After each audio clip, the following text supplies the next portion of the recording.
केरल सरकार ने राष्ट्रपति द्रौपदी मुर्मू के खिलाफ सुप्रीम कोर्ट का रुख किया। विधेयकों पर स्वीकृति में देरी का आरोप। मार्च 2025 केरल सरकार ने भारत की राष्ट्रपति द्रौपदी मुर्मू के खिलाफ सुप्रीम कोर्ट में याचिका दायर की है। सरकार का आरोप है कि राज्य विधानसभा द्वारा पारित 4 विधेयकों को राष्ट्रपति ने अब तक मंजूरी नहीं दी है, जिससे राज्य में प्रशासनिक कार्यों में रुकावट आ रही है। केरल विधानसभा द्वारा पारित विधेयक राज्यपाल के जरिए राष्ट्रपति को भेजे गए थे। संवैधानिक प्रक्रिया के तहत राष्ट्रपति को इन पर फैसला लेना था, लेकिन कई महीनों तक कोई कार्यवाही नहीं हुई। सरकार का कहना है कि इन विधेयकों पर ना तो स्वीकृति मिली और ना ही अस्वीकृति, जिससे यह कानूनी तौर पर अधर में लटके हुए हैं। केरल सरकार का कहना है कि इस देरी से राज्य के विकास कार्यों में बाधा आ रही है। सरकार की याचिका में 3 मुख्य बिंदु उठाए गए हैं। संघीय ढांचे का उल्लंघन, केंद्र और राज्यों के बीच सत्ता संतुलन को बनाए रखना जरूरी है और इस तरह की देरी राज्यों के अधिकारों का हनन है।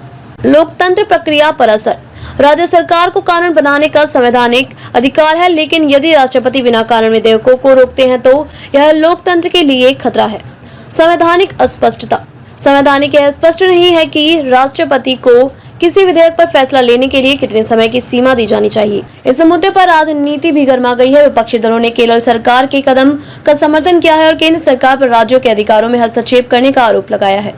वहीं बीजेपी ने सरकार के दावे को खारिज किया है। पार्टी नेताओं का कहना है कि राष्ट्रपति का विधेयकों की समीक्षा करने और उनकी वैधता जांचने का पूरा अधिकार है। उनको मानना है कि यह कानूनी प्रक्रिया है, जिससे राजनीति से जोड़ना गलत होगा। संविधान के अनुच्छेद 200 और 201 के तहत राज्यपाल कुछ विधेयकों पर राष्ट्रपति के विचार के लिए भेज सकते हैं, लेकिन संविधान में यह स्पष्ट नहीं किया गया है कि राष्ट्रपति को इन विधेयकों पर निर्णय लेने के लिए कितने दिनों की सीमा दी जानी चाहिए। यही कारण है कि इस मामले को लेकर सुप्रीम कोर्ट का फैसला बेहद अहम माना जा रहा है। अब सबकी नजर सुप्रीम कोर्ट की सुनवाई पर टिकी है। अगर अदालत राष्ट्रपति को एक निश्चित समय सीमा के भीतर फैसला लेने का निर्देश देती है तो यह राज्यों के विधायी अधिकारों को मजबूत करेगा। वहीं अगर अदालत राष्ट्रपति के विवेकाधिकार का सही ठहराती है तो कार्यपालिका को अधिक शक्तियां मिल सकती हैं।